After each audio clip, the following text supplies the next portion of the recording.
Calculation of standard electrode potential by using C.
तो चलिए हम लोग शुरू कर दिए थे स्टैंडर्ड हाइड्रोजन इलेक्ट्रोड, जिसमें मैंने इसका वैल्यू बताया था कि आप इसको कैथोड के साइड रख, एनोड के साइड रखो, दोनों साइड इसका वैल्यू कितने के बराबर होता है? 0। कितने के बराबर? इसका एसआरपी होता है। वो जल्दी बोलो क्या था? स्टैंडर्ड स्टैंडर्ड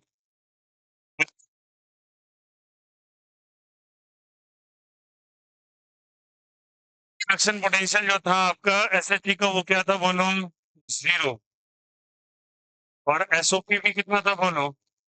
ऑक्सीडेशन भी 0 और रिडक्शन भी 0। ठीक है, मैंने इसको लेफ्ट साइड रखा है। लेफ्ट क्या होता है? एनोड। और एनोड क्या करता है? ऑक्सीडेशन। तो मुझे इसका वैल्यू पता करके लाना है बाय यूजिंग दिस। हमें ये पता नहीं है, मैं ये बोल रहा हूं कि अब मुझे पता करना है इसका डेटा, इसके मदद से। ठीक है, क्योंकि इसको इसीलिए डिजाइन ही किया है कि दूसरा भी इलेक्ट्रॉन पोटेंशियल निकाल सकूं। तो चलिए बताइए, अगर ये एनोड है तो यहाँ पे क्या होगा? ऑक्सीडेशन। जिंक +2, कितना इलेक्ट्रॉन? ठीक है, ये रिड्यूस होगा। रिड्यूस कैसे करेंगे आप इसको? H+ hydrogen gas. बोलो यार हाँ या ना? तो यहाँ पे रिडक्शन हो रहा है और यहाँ क्या हो रहा है? ऑक्सीडेशन। ये अपना एनोड का साइड, वो कौन सा साइड? कैथोड। अब इसके बारे में पता है कि इसका स्टैंडर्ड रिडक्शन पोटेंशियल जो है वो कितना है बोलो? 0। कितना है बोलो? 0। अगर आपको सेल को लिखना पड़े तो कैसे आप रिप्रेजेंट करेंगे सेल? तो जिंक बना जिंक +2, बोलो हाँ या ना? रिप्रेजेंटेशन सिखाया था। जिंक क्या बना? Double oblique salt bridge. H+ क्या चीज में कन्वर्ट हो रहा है? हाइड्रोजन गैस में। ठीक है, चाहो तो आप दोनों में 2 2 लगा दो, बट कहीं के प्रिफरेबली यहाँ पे हाफ लिखा रहता है और गैस को ऐसे रिप्रेजेंट कर देते हैं। कोई बात नहीं। यहाँ पे कुछ कुछ चीज बोला था, प्लेटिनम लिखो, 1 m कंसेंट्रेशन लिखो, और क्या लिखो? 1 atm प्रेशर लिखो। समझ में आई बात है क्या? प्लेटिनम रेड का इस्तेमाल हो रहा है, 1 m कंसेंट्रेशन लेवल है और ये 1 atm प्रेशर ऐसे लिखा रहता है। ठीक है, अब मुझे पता है कि ई नॉट सेल अगर निकालना है तो ई नॉट सेल क्या आया बोलो यहाँ से? That is E naught right minus E naught left. हमेशा होता है ना, राइट में से किसको माइनस करते हैं? लेफ्ट को। याद दिला दूं कि ये डेटा जो बच्चा आपका होता है वो एसआरपी डेटा होता है। हमेशा रिडक्शन पोटेंशियल लेते हैं, ऑक्सीडेशन नहीं लेते हैं। ठीक है, चलिए करते हैं यहाँ पे। अब इसका कंसीडर किया तो राइट साइड में ये, लेफ्ट साइड ये। और यहाँ पे क्या देखा गया, आप गौर कीजिएगा। जब ये सिस्टम बनाया गया और इसका वैल्यू जब नोट किया गया तो यहाँ पे आपके लगा हुआ है वोल्ट मीटर। क्या लगा है बोलो? Volt meter. तो वोल्ट मीटर पे रीडिंग देखा गया और वोल्ट मीटर पे जब लेबोरेटरी के अंदर रीडिंग देखा गया end reading comes to be बच्चा 0.76 वोल्ट। कितना वैल्यू आ गया? ठीक है, ये डेटा इसके अंदर आ रहा है, रीड के अंदर क्या आ रहा है, इसमें वोल्ट मीटर में आ रहा है। ठीक है, ये सेटअप लगाया तो कांटा 0.76 पे जाके रुका हुआ है। अब ये जो आपको इंडिकेट कर रहा है ये इनॉट सेल इंडिकेट कर, ये सेल का ईएमएफ इंडिकेट कर रहा है। Actually this is the data for E not cell, that is the EMF of cell. जो सेल आपने बनाया है, जो इलेक्ट्रिको केमिकल सेल आपने लिया है, उसका डेटा 0.76 है। उठा के रख दीजिए 0.6। बुलाया ना? राइट साइड मेरे क्या लगा हुआ है? हाइड्रोजन। और हाइड्रोजन का एसआरपी कितना होता है? 0। ठीक है, कंसीडर करेंगे तो हाइड्रोजन H प्लस से क्या बन जाएगा बोलो? H2। तो इस तरीके से रिप्रेजेंटेशन होगा इसका। तो इसका वैल्यू कितने के बराबर होता है? 0। सो गया। राइट साइड का 0 लिख दीजिए, लेफ्ट साइड का क्या लिखेंगे बोलिए आप? जिंक। ठीक है, +2 से लेके क्या हो जाएगा? जिंक। मैंने बोला हमेशा एसआरपी डेटा पुट करते हैं, तो यहाँ से +2 से क्या हो जाएगा? 0। रिड्यूस करेगा। अब इसको फर्दर आप लिखेंगे 0.76 volt minus E not Zn+2, और यहाँ पे क्या हो जाएगा? Zn। ट्रांसफर कर दीजिए इसको इधर, तो क्या बन जाएगा बोलो? -0.76 वोल्ट ई नॉट क्या हो जाएगा बोलो?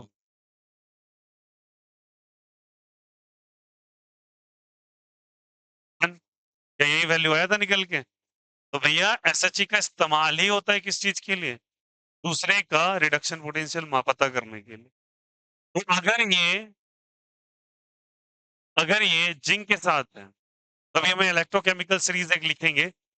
यहाँ पे ये हाइड्रोजन से ऊपर होता है, या फिर ऐसा समझो कि हाइड्रोजन एसएचई के साथ इसका इस्तेमाल कीजिएगा, तो ये होगा ऑक्सीडाइज और ये क्या होगा? रिड्यूस। और जो चीज ऑक्सीडाइज होता है उसको कहाँ रखते हैं, और जो चीज रिड्यूस होता है उसको, ठीक है? चलिए, इसी बात लगे बहाने आप एक बार कभी करेंगे, किसका करेंगे? कॉपर। तो मैंने यहाँ पे किसका पता किया है? जिंक इलेक्ट्रोड का। अब मुझे यही चीज आपको एग्जामिनेशन में से ड्रॉ करके आएगा करने के लिए, तो इसी वे से आप जाएंगे। ठीक है, अब कॉपर का अगर पता करना पड़े, आप कॉपर का देखोगे पोजीशनिंग जो होता है वो हाइड्रोजन से नीचे की तरफ होता है। अगर हाइड्रोजन से नीचे होगा तो वो बिहेव करेगा एज अ कैथोड, और जो कैथोड होता है उसको किधर रखते हैं? Right side.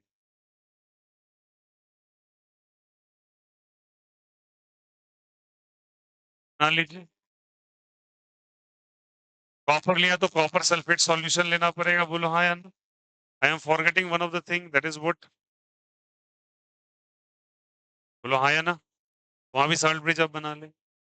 उसके बाद इधर और आपको इन्वर्ट के ट्यूब बने। ये कैसे आप कर रहे हैं भैया कि उसको राइट साइड ही क्यों कंसीडर किया? बिकॉज वो हाइड्रोजन के रिस्पेक्ट में रिड्यूस करेगा, और जो चीज रिड्यूस करता है उसको राइट साइड रखते हैं। ये हाइड्रोजन के रिस्पेक्ट में ऑक्सीडाइज कर रहा था, ये किधर रखा? लेफ्ट। और ये कैसे पता चलेगा? इलेक्ट्रोकेमिकल सीरीज के डेटा से। अगर इलेक्ट्रोकेमिकल सीरीज याद भी कर लेंगे हम लोग, और वहां से पता चल जाएगा कैसे होगा। तो चलो देखो यहाँ से बनाओ सब कुछ करेंगे।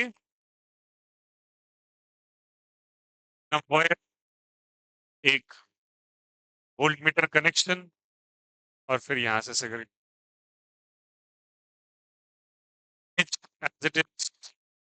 बना दीजिए। ये फिगर बच्चा आता है बोर्ड्स में ड्रॉ करने के लिए, ठीक ना?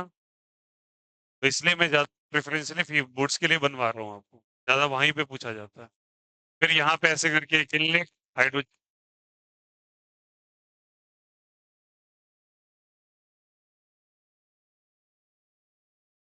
लेते हैं, 1 m कंसेंट्रेशन ले लिया। वायर प्लेटिनम का है, प्लेटिनम का वायर दे दीजिए। चलिए, अब ये कैसे बिहेव करेगा? एनोड। ये कैसे बिहेव करेगा? कैथोड। एनोड का रिएक्शन बताइए क्या होगा? एनोड में ऑक्सीडेशन या रिडक्शन? ऑक्सीडेशन एनोड में कैसे लिखेंगे बोलिए आप? बोलो बोलो। H2 है, सॉरी, ऑक्सीडेशन हो रहा है ना? हाँ यार, H2 will give 2H plus, और कितने इलेक्ट्रॉन्स? 2 इलेक्ट्रॉन। हाँ या ना? it will going to lose the electron. Again the data. अगर मुझे लिखना रिडक्शन पोटेंशियल लिखूंगा हमेशा H प्लस और क्या चीज H, ठीक है लिखा चलिए लिखना है ना क्या है सर पी आपको लिख देना है वही 180 एम 1 एम कंसेंट्रेशन और प्लेटिनम बोलो है ना लिख तो कितने के बराबर 0 के बराबर रिक्वायर्ड है फिक्स आइए कैथोड पर कैथोड ये साइड है कैथोड पे रिडक्शन या ऑक्सीडेशन ऑक्सीडेशन कैसे करेंगे आप CO प्लस 2 है 2 इलेक्ट्रॉन लेंगे और क्या बन जाएगा कॉपर सॉलिड बोलो हाँ बन जाएगा क्योंकि यहाँ पे होगा रिडक्शन किसी का भी आपको रिडक्शन पोटेंशियल ही लेना पड़ता है +2 से प्लस सॉलिड और इसका डेटा हमको पता करना है अब ठीक है चलिए स्टार्ट हो जाइए अब बताइए फिर से राइट या left this is the left और ये राइट या left right E naught right minus ठीक है अब E naught minus right minus E naught left जब ये सब कुछ किया बाद इसका रेटिंग बच्चा है 0.4 वोल्ट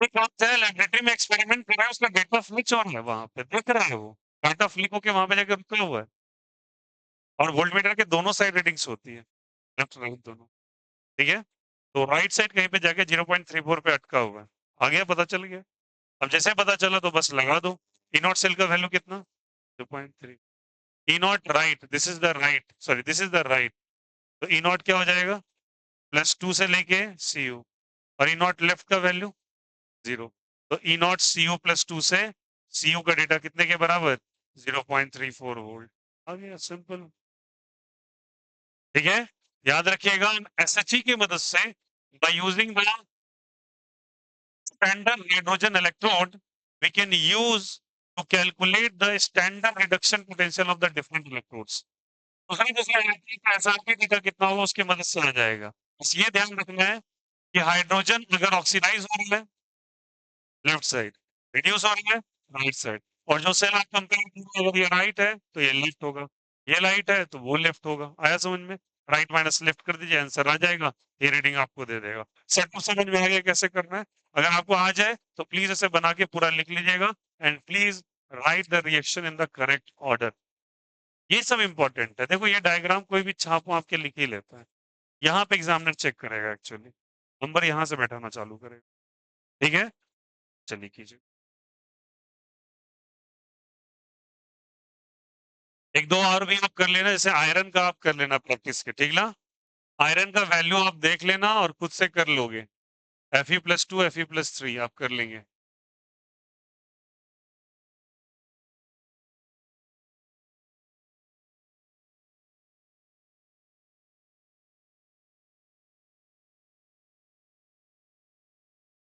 छोड़ना इसकी डोर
एनसीईआरटी में थोड़ा डिस्कशन इसका आयोनिक ऑर्डर में किया हुआ है, ठीक है?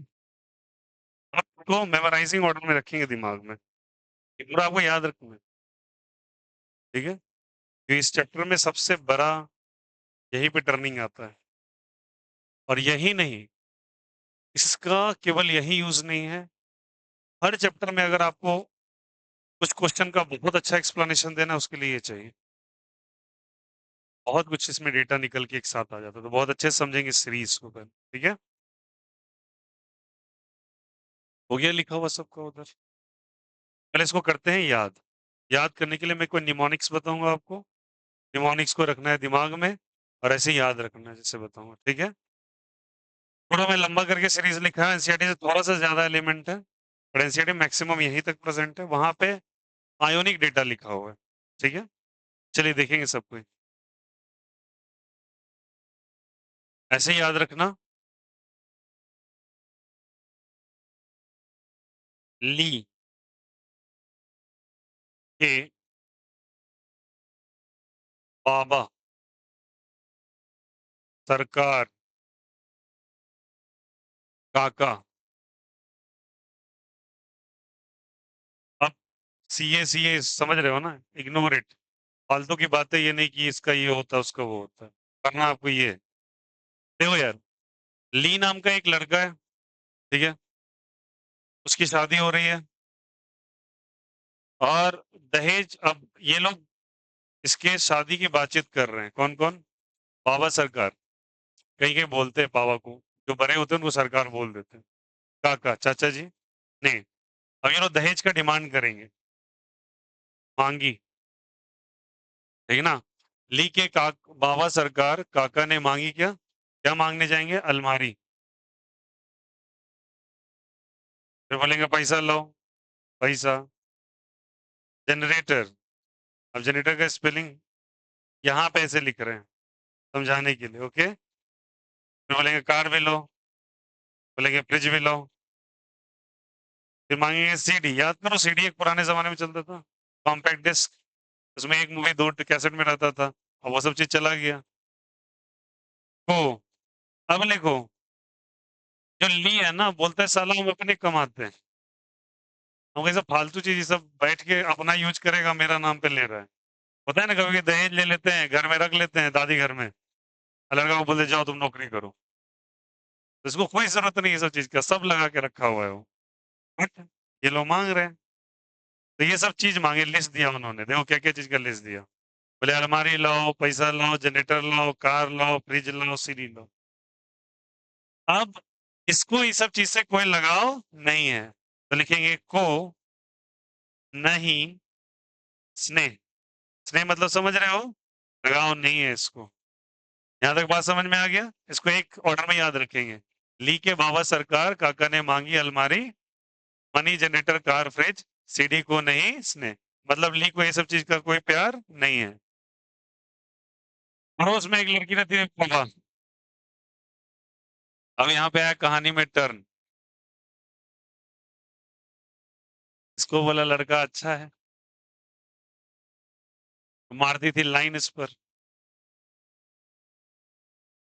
उसको पता चल गया उसका बियाह हो रहा है, शर्मा गई। शादी लगा हुआ है, मान के चलो अब टेंट वेंट लग चुका है। ये सोची 6 को 7 को अपना लोकल को लेके जाएँगे, वहाँ कुछ करेंगे। लड़का के पापा काका का डिमांड से लग रहा है वो बहुत अच्छे फैमिली से बिलॉन्ग कर रहा है। कहीं जाके वहाँ पर प्रोटेस्ट करने लगी। तो लड़की का नाम क्या है बोलो? प्रभा। और जो वैसे करेगी, समझ ही रहे हो ना? लोग समझाएगा पहले, नहीं समझाएगी तो फिर समझाया जाएगा दूसरे तरह से। तो लिखा हुआ प्रवाही, प्रवाही, कुटी होगी, प्रवाही, कुटी, नहीं कुटाई, कुटाई यहाँ लिख देना, कुत्ता मत पढ़ लेना। आई, दोनों को मिला दीजिएगा। प्रवाही, कुटाई होगी, कुटाई आज होगी। उसको लग गया फाइबर मार, ठीक ना बोलो? ठीक ना? पिटाई होगी और अगर ठीक है, अब ये सारी बातें हो गई, पिटाई होगी। अभी सब है मसाला पैसा वाला, बहुत खुश है ये सब। तो चला बाराती, अब क्या चला? बाराती। बाराती पीते ले लिया, और किलो भर एयू गोल्ड के लिए होता है, लिखो सोना। क्या जी? सोना फेंकते। आया समझ, पी लिया तब दिमाग होश में है ना, सोना ही फेंक रहा है, कुछ ज्यादा ही अमीरी है। आया समझ में? और चलिए इसको 3 स्टैक्स में याद रखेंगे, ठीक है? चलिए बोलिए मेरे साथ। ली के बाबा सरकार काका ने मांगी अलमारी, money generator car fridge CD को नहीं इसने। ठीक है? उसके बाद प्रभा प्रोटेस्ट में, प्रभा ही कुटाई हो आज होगी। ठीक है? ऐसा कोई प्रेडिक्ट कर रहा हो तो बोला मार हुआ, तो बोलता है वही मार खेले होते हैं। आया समझ में? तो सो प्रोबेबिलिटी है ये। फिर क्या बोलो ये? बाराती पीते और किलो भर सोना फेंकते हैं। याद रहेगा क्या? ये पूरा शादी का सिनेरियो समझ में आ गया? तो ये आपका है इलेक्ट्रोकेमिकल सीरीज। आपको ऐसे ही याद रखना क्योंकि वहां भी कुछ है। ठीक है? चलिए, अब इसका आपको लिखना है सबसे पहले कि कैरेक्टरिस्टिक्स इसका क्या होता है, और एप्लीकेशन बहुत इंपॉर्टेंट है इसका। तो एक काम कीजिए, इसके लिए स्पेस छोड़ दीजिए, या लिख लिए तो इट्स ओके। कैरेक्टरिस्टिक्स लिखेंगे, एक पॉइंट को समझेंगे बहुत डिटेल के बारे में। देखिए सबसे पहले characteristics of electrochemical series. Characteristics of electrochemical series. Characteristics of electrochemical series.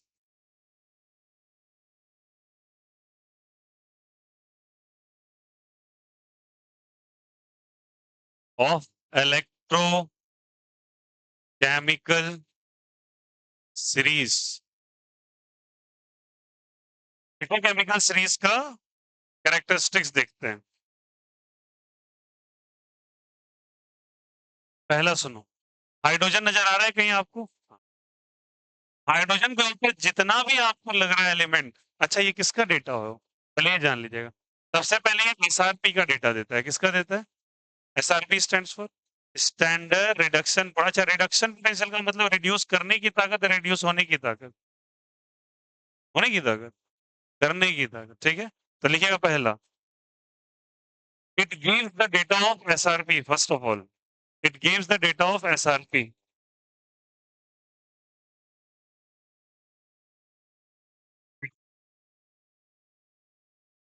N SRP बोले full form, standard reduction potential. SRP का डेटा देता है ये। इसका देगा बोलो, स्टैंडर्ड रिडक्शन पोटेंशियल।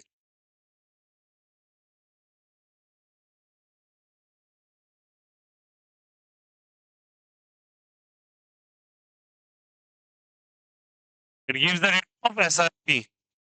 ओके, लिखिएगा, elements lying above hydrogen, elements lying above hydrogen has negative SRP। Hydrogen SRP data कैसा होगा, माइनस में या प्लस में? माइनस में। Very important. SRP डेटा क्या चीज में होगा? माइनस में। फिर से, elements lying above hydrogen has negative SRP, has negative SRP, lying above hydrogen has negative SRP। Very good. Next,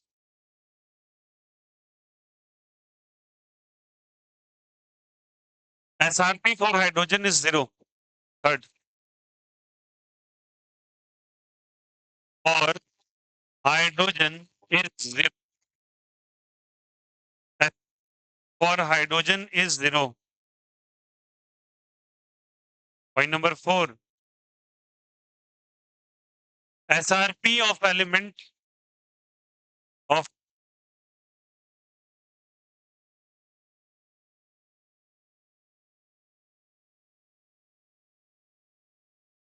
is positive लिख लो direct SRP of element below hydrogen is positive SRP of element below positive SRP of element below hydrogen is what positive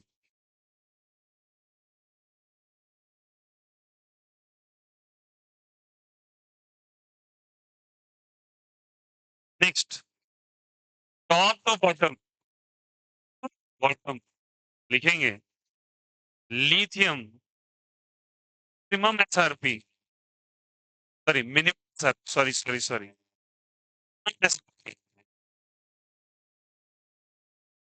और fluorine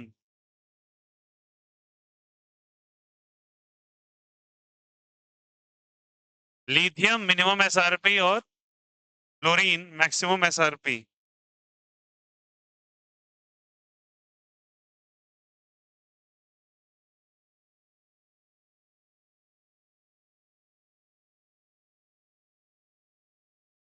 ये clear है सभी को क्या होगा fluorine का और जब आप देखेंगे वैल्यू निगेटिव में होगा इसका वैल्यू पॉजिटिव है अब चलिए application of electrochemical series applications of electrochemical series use cases क्या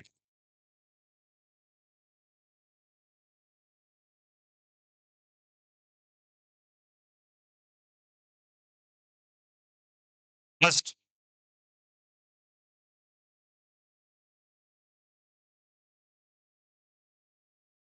टॉप टू बॉटम ऐसे लिखिएगा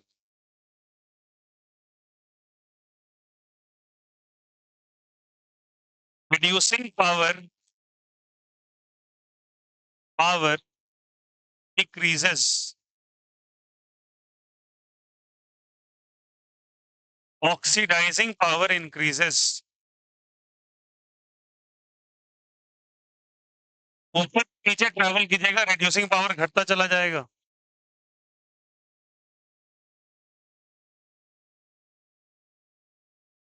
इन केस अगर आपके पास एक मैं और कहूंगा प्रेफरेंशियली आपको मैं रिकमेंड करूंगा if possible in your notebook if you want to write the data in the certain vertical order सबका पूरा का पूरा वर्टिकली लिख लो आपको ये फेच ना करना पड़े स्विच ना करना पड़े ऊपर से नीचे एक जैसा अगर लिखा जाता है पढ़ने में थोड़ा आसान होगा ठीक है वैसे अगर आप लिखना चाहते हो तो ऐसे भी लिख सकते क्या बोला मैंने ऊपर से नीचे कोशिश कीजिएगा एक बार में ही आ जाए ठीक है थोड़ा लंबा डेटा है पता है नोटबुक के साइज से थोड़ा बड़ा है बट कोशिश कीजिएगा अगर आ जाए तो वेल एंड गुड पढ़ने में थोड़ा आसान होगा तो क्या लिखा है सबसे पहले सीखते भी चलना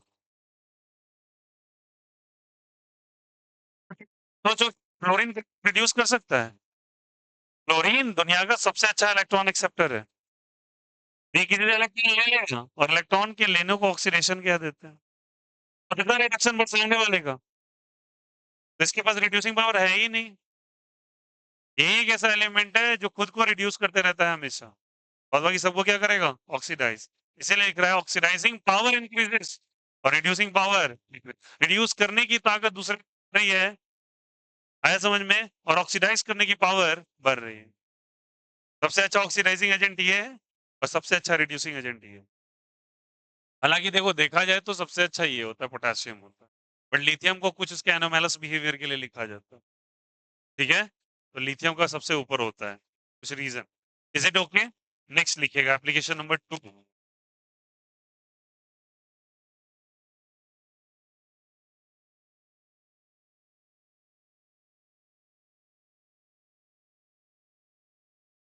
नेक्स्ट लिखिएगा याद कीजिए आपने क्लास 10th में रिएक्टिविटी सीरीज पढ़ा क्या पढ़ा रिएक्टिविटी सीरीज काटकुट की इसी का हिस्सा है इसी में से 10-12 एलिमेंट छांट दो रिएक्टिविटी सीरीज बन जाएगा ठीक है ये रिएक्टिविटी सीरीज है एक्चुअली बट ये थोड़ा वास्ट ऑर्डर रिएक्टिविटी सीरीज है इसका वो बस एक एप्लीकेशन है मेन यहाँ से रिएक्टिविटी सीरीज निकला है जो देखिए 10th में लिखा हुआ है यहीं से लिखा हुआ है काटकुट के अब इसमें तो बहुत ज्यादा है आपका उसमें थोड़ा कम होता है मतलब ऐसा मानिए ना 10-15 हटा दीजिएगा रिएक्टिविटी सीरीज बन जाएगा ठीक है बट ये याद रखिएगा रिएक्टिविटी सीरीज भी हो जाएगा और रिएक्टिविटी सीरीज का क्या रूल था जो ऊपर का एलिमेंट है वो नीचे वाले को उसके सॉल्ट से हटा देगा ऊपर वाला किसको हटा देगा नीचे वाले को सॉल्ट से हटा देगा, जिसको डिस्प्लेसमेंट रिएक्शन कह रहे हैं।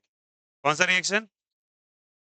ठीक है, तो डिस्प्लेसमेंट रिएक्शन एक्चुअली एप्लीकेशन है इलेक्ट्रोकेमिकल सीरीज का। इसको देख के डिस्प्लेसमेंट क्या बहुत सारे लिखे जा सकते हैं। ठीक है, तो लिखिएगा नेक्स्ट। नेक्स्ट लिखिएगा displacement reaction. Second point displacement reaction, और एरो लगा के लिखिए डिस्प्लेसमेंट रिएक्शन, और एरो लगा के लिखिए element element present element present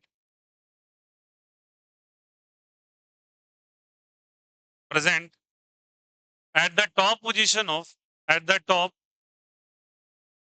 or above position of at the top or above position of ECS position of ECS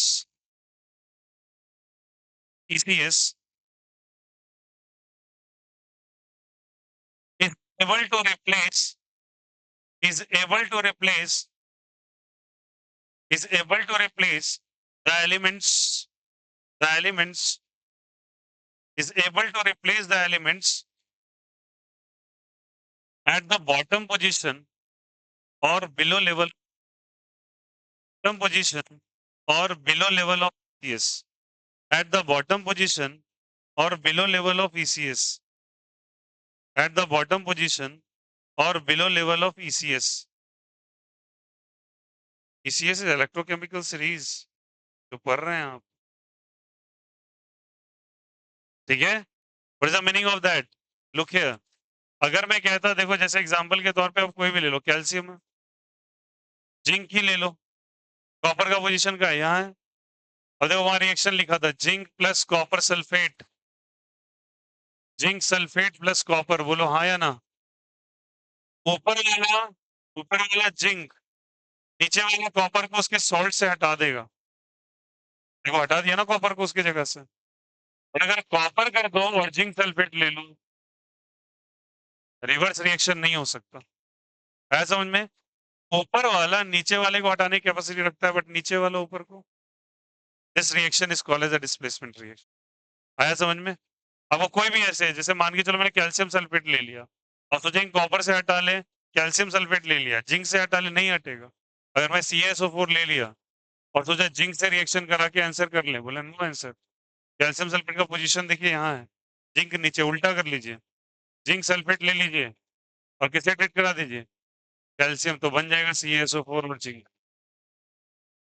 ऐसा ये पॉसिबल था इसी को देख के। है समझ में? ऊपर वाला नीचे को, नीचे वाला ऊपर को नहीं। अगर आप कैल्शियम लेके आओ तो कैल्शियम के पास कैपेसिटी है, जिंक भगा देगा। जिंक के पास कैपेसिटी नहीं है कैल्शियम को भगा देगा, कैल्शियम यहाँ है, जिंक यहाँ है, बहुत दूरी पे। आया समझ में? Very important. लिख लो दिस रिएक्शंस एग्जांपल के तौर पर। राइट डाउन फ्यू रिएक्शंस ताकि आपको पता रहे ये रिएक्टिविटी सीरीज इसी का हिस्सा है।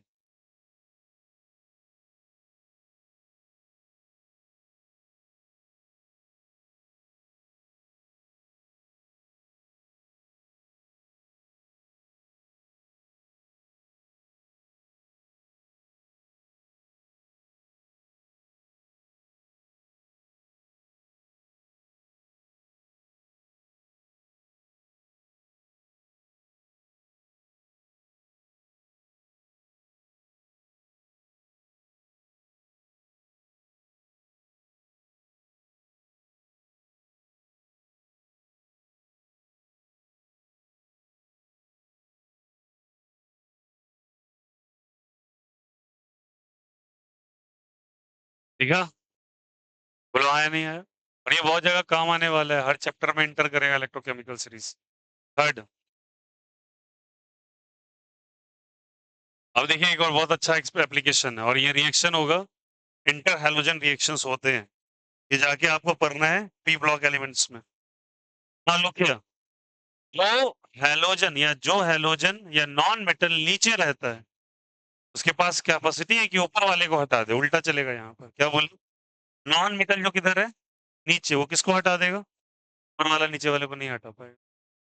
ठीक है, तो लिखिएगा non-metals lying, non-metals present at lower position of, non-metals present at lower position of ECS, non-metals present at lower position of ECS, non-metals present at lower position of ECS, non-metals present at lower position of ECS, ECS can displace, can displace, can displace, can displace non-metals, can displace non-metals, can displace non at higher position of ECS, at higher position of ECS, at higher position of ECS, at higher position of ECS, at higher position of ECS from its salt, from its salt, from its salt. ये देखिए कितना बेहतरीन ये example आपको समझ में आएगा. Now look here, देखिए नॉन मेटल का सबसे अच्छा एग्जांपल होता है फ्लोरीन का पोजीशन. फ्लोरीन, क्लोरीन दिखा, ब्रोमीन, आयोडीन. बोलो हाँ या ना. Chlorine is the lower one ना. अब देखो रिएक्शन आपको दिया हुआ है ये, इनमें से ऐसे कहा है which reaction is feasible. 4 options, answer कीजिए कौन सा सही है. तो फ्लोरीन का रिएक्शन कर दिया, रिएक्शन बनाओ, हो जाएगा. लोअर वाला हायर वाले को उसके सॉल्ट से हटा देगा, KF प्लस I2 बन जाएगा और रिएक्शन आया. बहुत सिंपल रिएक्शन है, बट आपको जब अगर इंफॉर्मेशन ना हो तो छोड़ के आएंगे पास सवाल को. अगर मैंने कहा F2 प्लस KBr,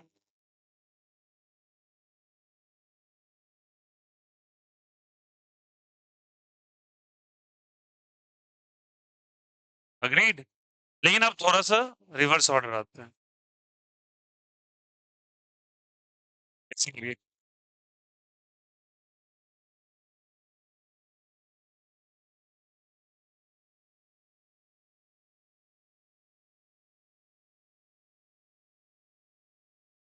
I2 का पोजीशन आई ऊपर, Br नीचे, आंसर विल बी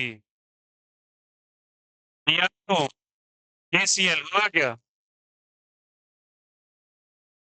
में, नॉन मेटल नीचे वाला ऊपर वाले को हटाता है और मेटल्स ऊपर वाला नीचे वाले को हटाता है. और मेटल एंड नॉन मेटल में आपकी रिएक्टिविटी स्लीव जो आया था वो इसी से आता है. तो नॉन मेटल का भी एक कंडीशन याद रखिएगा, बिकॉज एफ ब्लॉक एलिमेंट में आपके हेलोजन फैमिली आती है और हेलोजन फैमिली में आपको डिस्प्लेसमेंट रिएक्शन करवाया गया है वहां पर, और आंसर यहीं से आएगा उसको. बोले ना दूसरे चैप्टर का बहुत आएगा. हाइड्रोजन, हाइड्रोजन एनर्जी का एक तगड़ा कंसेप्ट आएगा जो ऑर्गेनिक में भी यूज आता है, कुछ देर बाद बताता हूँ. और आपका इवन की पीरियोडिक क्लासिफिकेशन आपका बॉन्डिंग के प्रेजेंट है, इवन आपका इक्विलिब्रियम में प्रेजेंट है. ऑर्गेनिक के अंदर एक जगह डिस्कशन है, सोचिए कहाँ तक नहीं आएगा, ये एंटर करते जाएगा हर जगह. ठीक है, इसलिए थोड़ा टाइम लगा के इसको समझेंगे. चल लिखिए, कैलकुलेटिव है. Once you reach the essence of this chapter, chapter fluently खटाखट खत्म होता है. याद रखना ये पूरे फिजिकल केमिस्ट्री का 2 सबसे तगड़ा चैप्टर यही है, केमिकल काइनेटिक्स और ये. और ये दोनों समझ गए, बाद बाकी सब हो जाएगा. सॉल्यूशन मैक्सिमम पार्ट आप पर रखे होते हो, तो सॉल्यूशन आराम से हो जाएगा. और surface chemistry is the easiest chapter of the book 1. Surface chemistry पूरे बुक 1 का सबसे आसान चैप्टर, सबसे आसान, उससे इजी चैप्टर कोई नहीं है. थ्योरी है सीधे, हाँ कुछ टर्मिनोलॉजी है जो मैं आपको 10-20 लिखवाऊंगा, उसमें से एक एग्जाम्पल के. ये दोनों चैप्टर अगर ग्रिप में आ गया फिर आपको कोई चैप्टर परेशान नहीं कर सकता. लिखित ले लीजिए.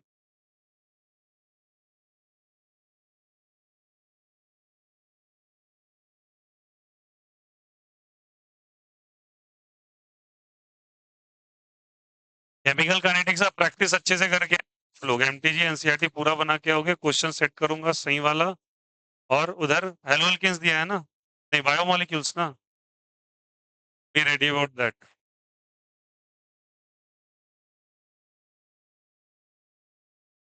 देखो अपने पास कैपेसिटी नहीं है बैठाने का, 11 बहुत ज्यादा हो जाएगा. 120 बच्चे हो जाएंगे लगभग, 115 120 बच्चे हो जाएंगे, उतना कैपेसिटी ही नहीं है अपने पास बैठाने का।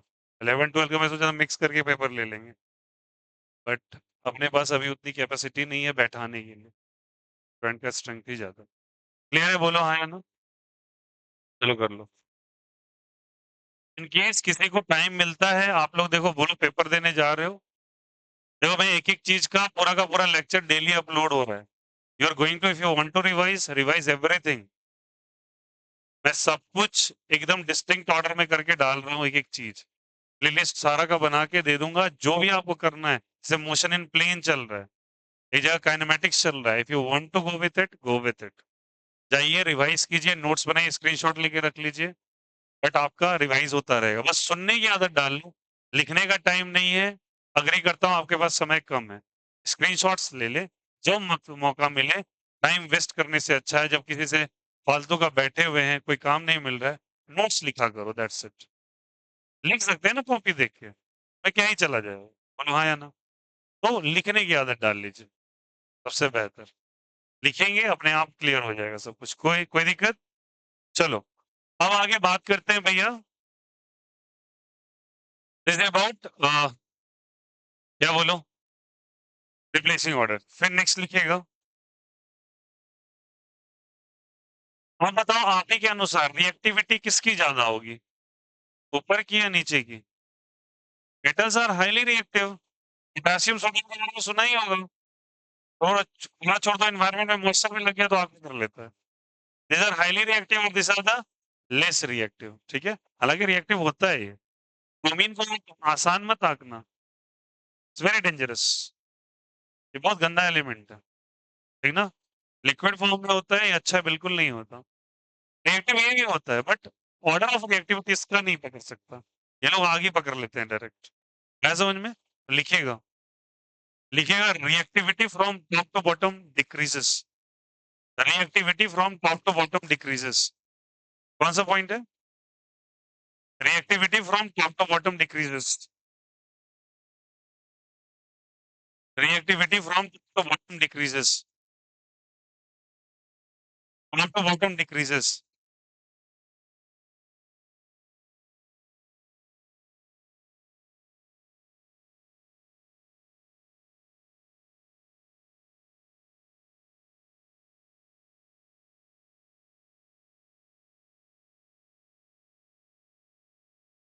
फिर नेक्स्ट लिखिएगा,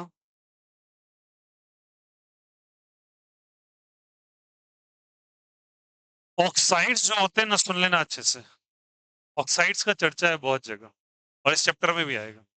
इन सब के ऑक्साइड्स स्टेबल होते हैं, ऑक्साइड्स आर नॉन, ऐसा नहीं बोलेगा ऑक्साइड स्टेबल नहीं है, oxides are actually stable in nature. Oxide जो है ना सबके स्टेबल होते हैं, ठीक है, रिएक्टिव है बट स्टेबल है। इनके ऑक्साइड उतने प्रेफरेबली स्टेबल नहीं हो पाते, ठीक है, कंबाइन ही नहीं कर पाता, लॉजिक समझिए ना। मेटल है ये नॉन मेटल है। मेटल का ऑक्साइड, ऑक्साइड ऑक्सीजन है, ऑक्सीजन नॉन मेटल है। मेटल का नॉन मेटल से कॉम्बिनेशन इजी है, बट नॉन मेटल का नॉन मेटल से कॉम्बिनेशन इजी नहीं होगा। क्या स्टेबल हो पाएगा? और ये वाला स्टेबल देखिएगा, thermal stability of, thermal stability of oxides from to top to bottom, thermal stability of oxides from top to bottom, thermal stability of oxides from top to, thermal stability of oxides from top to bottom decreases, thermal stability of oxides from top to bottom decreases, thermal stability of oxides from top to bottom decreases, thermal stability of oxides from top to bottom decreases, ठीक है। अब चलिए सवाल कैसे electrochemical series पे design किया जाता है, सवाल नंबर 1 लिखिए, पे करेंगे ताकि आपका क्लैरिटी और बढ़ जाए। लिखिए question number 1,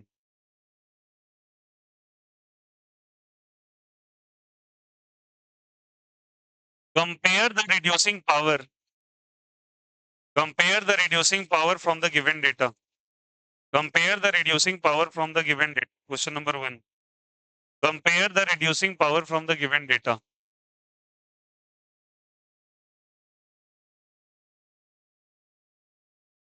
From the given data.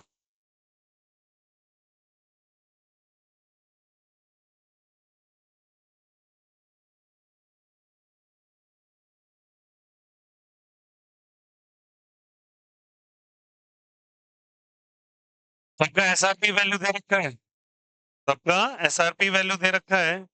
आपको बताना है इनमें से सबसे अच्छा रिड्यूसिंग पावर किसका है।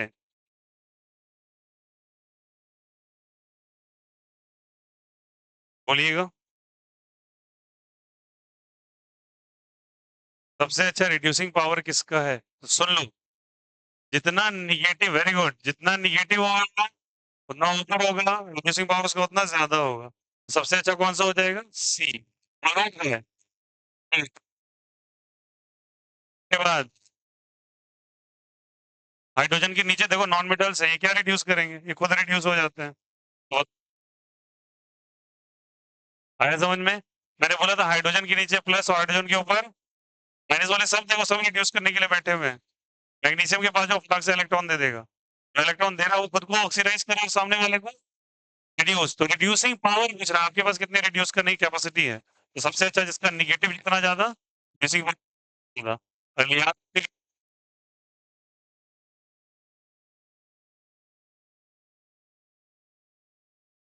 Power, write down it, CDBA is the right answer, CDAB।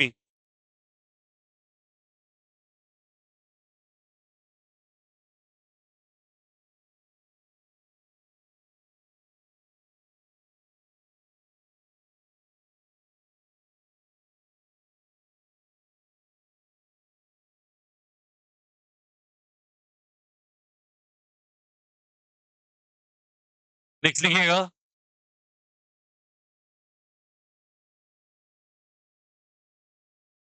ये मैं मिटा नहीं रहा, ये लिख देना आप बाद में, ठीक ना। लिखेगा क्योंकि इसका यूज केस है मेरे को बहुत सारा। फिर लिखेगा कंपेयर, कंपेयर, सॉरी, या फिर not compare, find the strongest oxidizing and reducing agent from the given data. From the find the strongest oxidizing agent and reducing agent from the given data. The strongest oxidizing agent and reducing agent from the given data. Find the strongest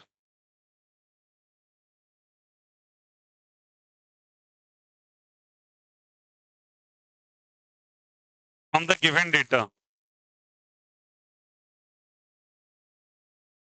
Strongest oxidizing agent and reducing from the given data. कुछ data दे रखे हैं, आपको strongest oxidizing agent बनाना है और reducing agent. Oxidising agent समझते हो क्या होता है, जो खुद को रिड्यूस कर ले। ऑक्सीडाइजिंग एजेंट है ना, एजेंट वो है जो खुद को क्या करेगा, रिड्यूस, सामने वाले को ऑक्सीडाइज। और रिड्यूसिंग एजेंट कौन है, जो खुद को ऑक्सीडाइज सामने वाले को। ठीक है, चलिए डेटा लिखिए, लिखेगा ई नॉट ऐसे करके लिखिएगा और लिखिएगा यहाँ पे ऐसे करके एलिमेंट्स का नाम और यहाँ पे डेटा लिखिएगा। सॉरी ऐसे नहीं, एलिमेंट्स का नाम लिख लो इस साइड, सॉरी फॉर दैट, फिर ई नॉट लिख लेना। एलिमेंट्स का नाम लिख लो, एलिमेंट है ये, और यहाँ ई नॉट लिखो। चलो लिखो, एलिमेंट में लिखो chlorine, chlorine, bromine, iodine. Chlorine, bromine, iodine. ठीक है, चलिए फ्लोरीन के लिए वैल्यू लिखेंगे plus 2.85 volt. SRP is a potential, तो 2.85 वोल्ट, ये भी याद रखिएगा, यूनिट है। तो रिडक्शन पोटेंशियल है ना, पोटेंशियल इज अ वोल्ट। लिखिएगा क्लोरीन का 1.36 वोल्ट, क्लोरीन का लिखिए 1.36 वोल्ट। ब्रोमीन का, ब्रोमीन का लिखेंगे 1.06 वोल्ट, 1.0 वोल्ट। तीन का, आयोडीन का 0.53 volt, 0.53 volt. This is data coming from NCERT, mention है ये सब। चलो बताओ इनमें से सबसे अच्छा ऑक्सीडाइजिंग एजेंट कौन सा है। ऑक्सीडाइजिंग एजेंट उनको कहते हैं जो दूसरे को ऑक्सीडाइज कर दे। तो fluorine is the lowest one ना, ऐसा। और ये नहीं, ये याद भी नहीं है, तो वैल्यू देखो सामने वाले को ऑक्सीडाइज, तो ऑक्सीडाइजिंग एजेंट ये हो जाएगा, बोलो हाँ या ना। रिड्यूसिंग एजेंट सबसे अच्छा है, आयोडीन सबसे कम वैल्यू यही है, तो ये सबसे ऊपर होगा, इसमें सबसे ऊपर होगा ना। स्ट्रॉन्गेस्ट कौन सा एजेंट है बोलो, रिड्यूसिंग एजेंट, बोलो नहीं होगा। बोलो। ऐसे सवाल आपके अक्सर पूछे जाते हैं पेपर्स में।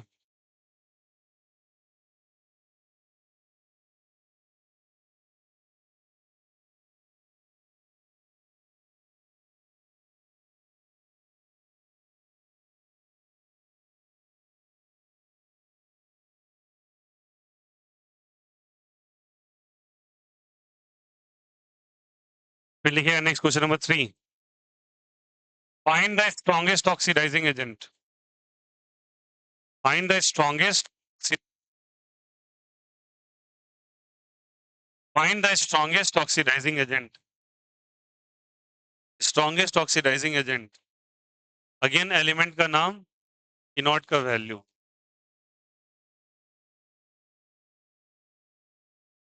इसको एसआरपी भी कह लो, जो कहना है कह सकते हैं, कर ले।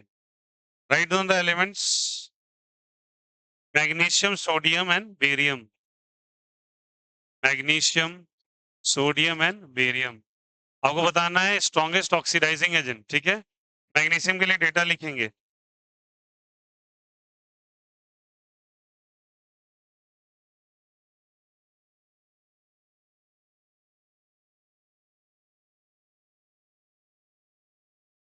-2.37,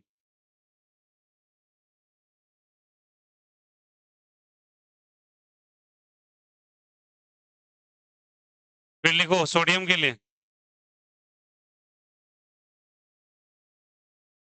-2.71, -2.71,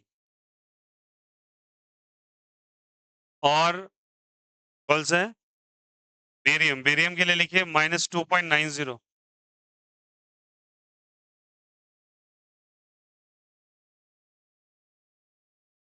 बोलिए कौन होगा, मैग्नीशियम होगा। All are the reducing agents ना, बट कंपैरेटिवली इसका सबसे माइनस में, मतलब लेस माइनस वैल्यू है, टुवर्ड्स जीरो है, कहीं ना कहीं नीचे होगा, और जो नीचे होता है वो खुद को रिड्यूस और सामने वाले को ऑक्सीडाइजिंग एजेंट पूछा है, तो आंसर इज मैग्नीशियम। है समझ में।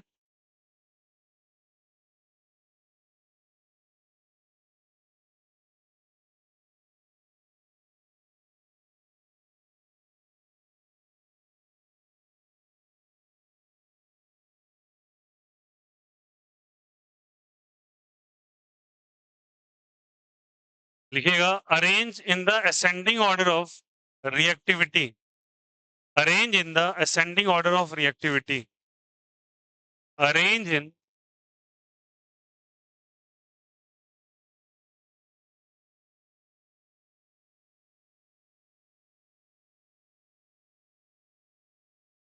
Arrange in ascending order of reactivity, barium है, जिंक है, पोटेशियम है, कॉपर है, असेंडिंग ऑर्डर ऑफ रिएक्टिविटी, नीचे से ऊपर तक हाईली रिएक्टिव कौन होगा बताओ, सबसे लेस रिएक्टिव कौन होगा, barium is the less reactive, नीचे आने पर रिएक्टिविटी घट जाती है,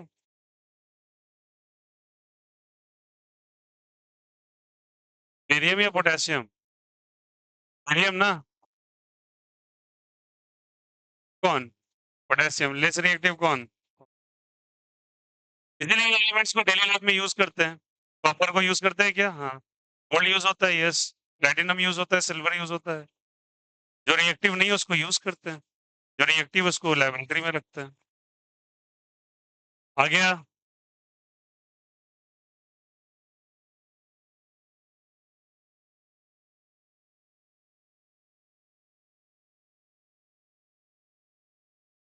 चलिए आई होप सो कर लिया हो, कॉपी कर लिया अभी। इलेक्ट्रोकेमिकल सीरीज कॉपी कर ले सभी को।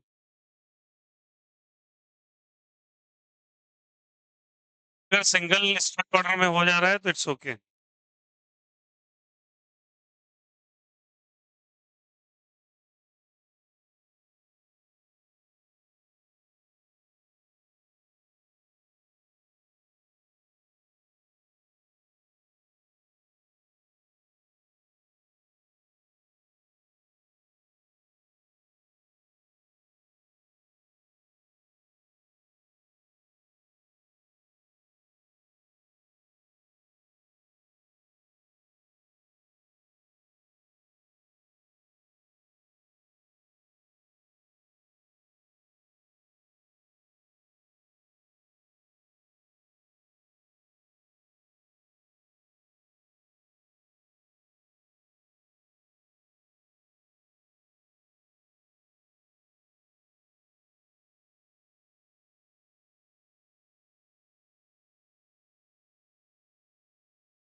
क्लियर है?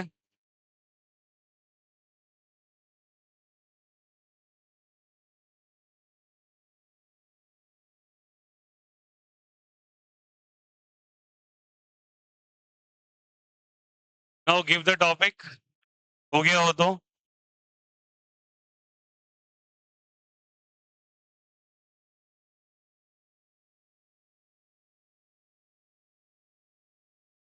Nernst equation।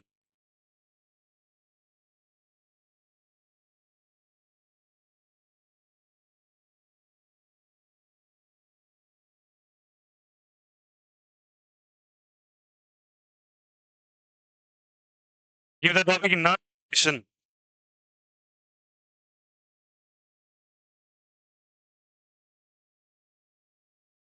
नर्स्ट पढ़ते हैं, नर्निस्ट क्या होता है?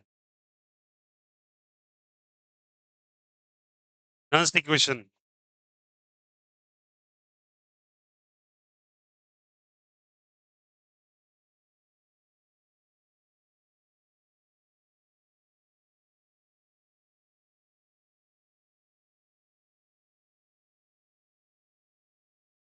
Now right it. Nernst equation क्या होता है? अभी देखो क्या है ना, कि अभी जो तुम पता कर रहे थे एसआरपी डेटा, वही स्टैंडर्ड डेटा है। स्टैंडर्ड मतलब कंसंट्रेशन फिक्स है, प्रेशर फिक्स है। अब जरूरी तो नहीं कंसंट्रेशन 1 ml ले लो, बदल सकते हैं, क्योंकि मैंने एसएचई में तो फिक्स कर दिया ना हर कुछ। तब उसके लिए एसआरपी आप निकाल लिए। मान के चलो ऐसा नहीं है तो कंसंट्रेशन दे रखा है 5 m, 2.5 m, तो अलग अलग वैल्यू आएगा। तो लिखिएगा नर्स्ट इक्वेशन क्या है, लिखिएगा लिखिएगा। The equation which is used to the equation which is used to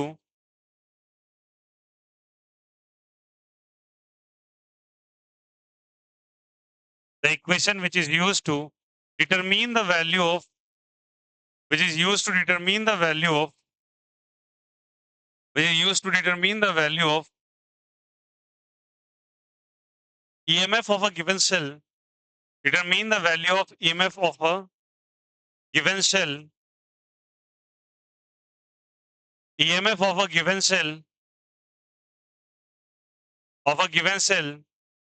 at different concentration and pressure, at different concentration and pressure, at different concentration and pressure, at different concentration and pressure,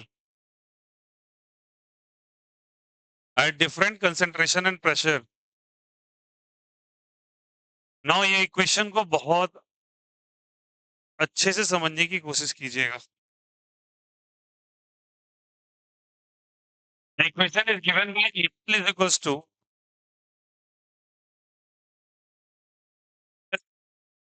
30 by x 10 cube. ठीक है.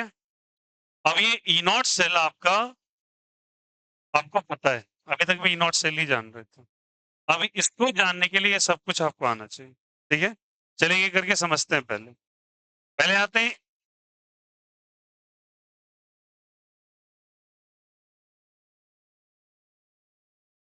Even concentration and pressure. ठीक है.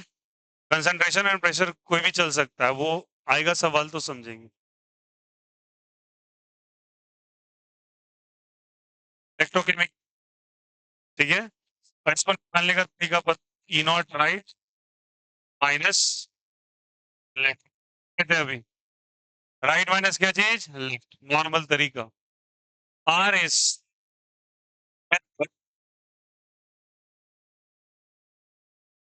रखा है उसके अनुसार put करेंगे. T temperature. RT F होता है.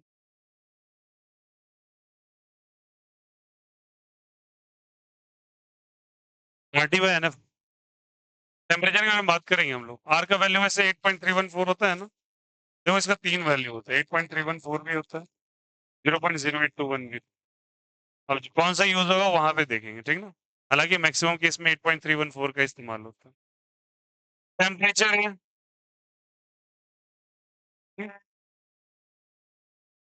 एनएफ.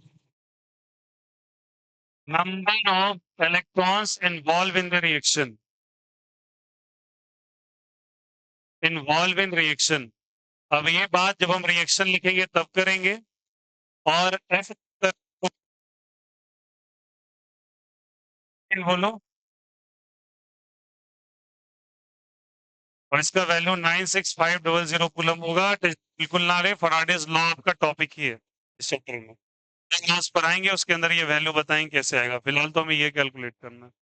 और reaction quotient.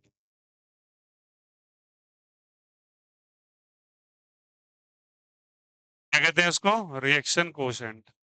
Is it okay. और this is coming from the chapter equilibrium. कहां से आ रहा है बोलो. इक्विलिब्रियम से आ रहा है. तो ये तो पहले प्रेफरेंशियल डेटा है. अब चलो देखो एक बात तो आपको पता हो जाना चाहिए अभी तक में कि लॉग बेस 10 यहाँ पे क्यू का इस्तेमाल किया है. बोलो हाँ या ना. लॉग बेस 10 किसका इस्तेमाल किया है. क्यू का. अच्छा.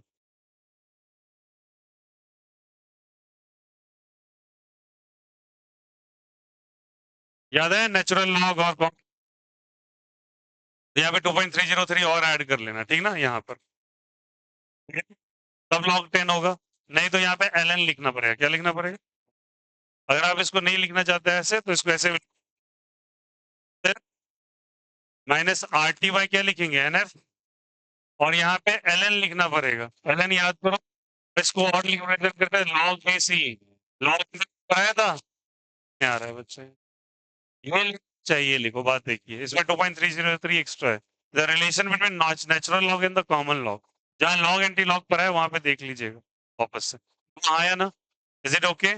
तो फिर से यहाँ लॉग टेबल का इस्तेमाल शुरू होगा जो सिखाया था आपको. नॉर्मल डेटा वीकली वाला 1 से 10 वाला. और नहीं है तो आपको टेबल भी सिखाया. और दोनों देखने आना चाहिए. यूज केस आएंगे. ठीक है. अब रिएक्शन कोशेंट के बारे में मुझे लग रहा है बहुत सारे बच्चे को यहाँ पे ये नहीं पता होगा रिएक्शन कोशेंट क्या है. एक चैप्टर था इक्विलिब्रियम. ये पता है पिछले साल. हाँ बोलो यार. नहीं था.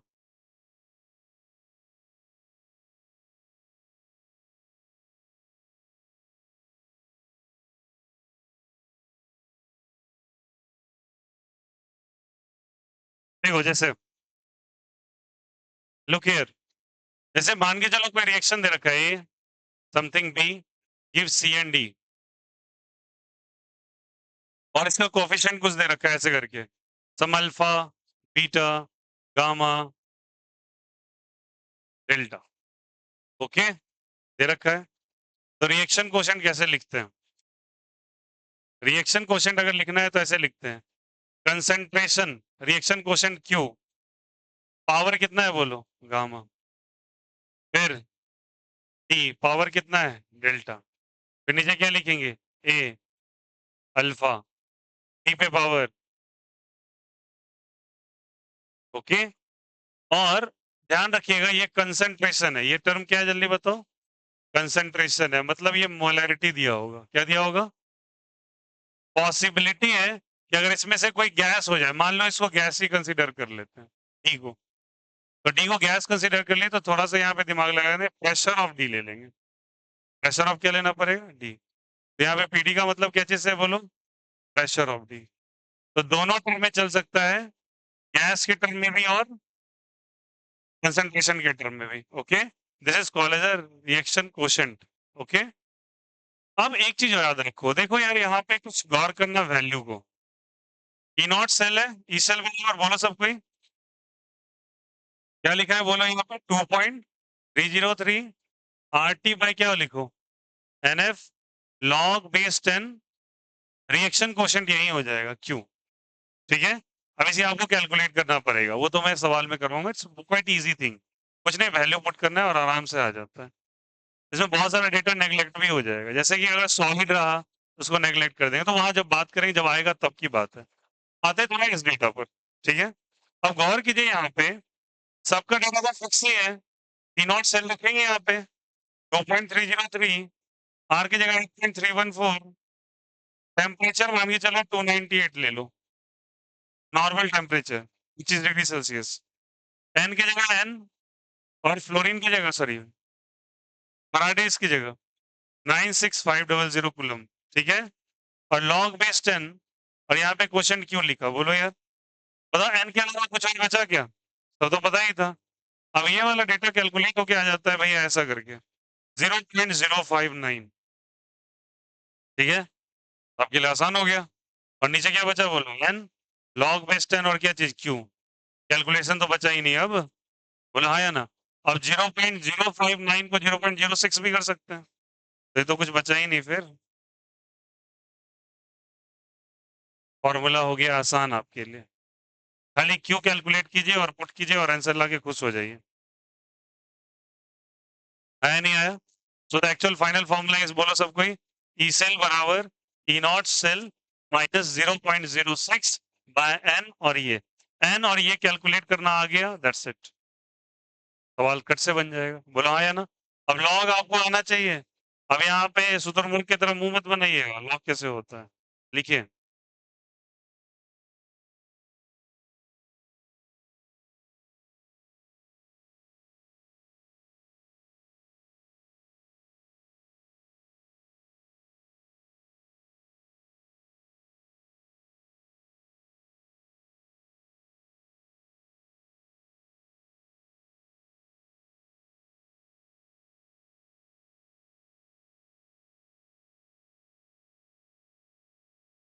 राइट साइड लेफ्ट साइड,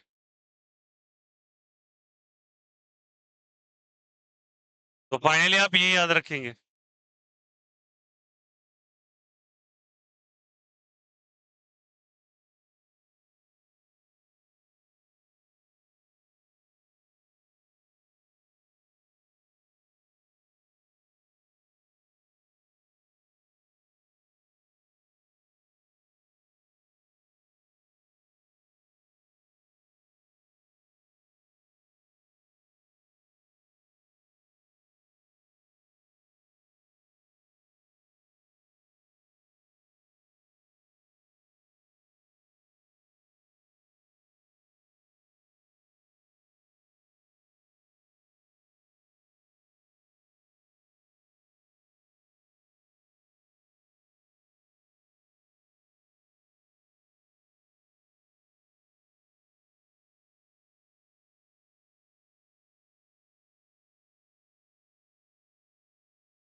कल अल्टरनेटिंग करंट का भैया फर्स्ट लेक्चर है, प्लीज डोंट मिस दैट।